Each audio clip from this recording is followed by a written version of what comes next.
Welcome here to Weidmüller at this year's Hanover Fair. As a company, we support the rapid ramp-up of new energies. Hydrogen will make a significant contribution to this. We support this area through industrialization and digitalisation. Let's go!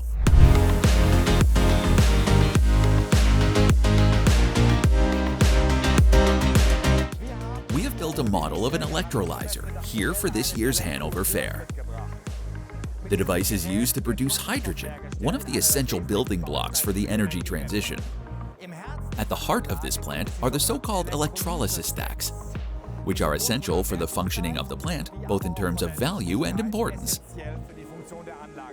The topic of digitalization is particularly important in this area, which is why we have dedicated ourselves to the topic of condition monitoring for electrolysis stacks. This begins with the collection of data from the electrolysis stack, with the processing of the data, and also with the communication of the data to the cloud. Analytics software then runs there that interprets this data and provides the operator with information about the efficiency and performance of the electrolysis equipment at any time.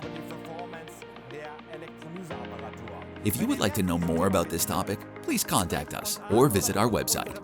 We look forward to getting in touch with you.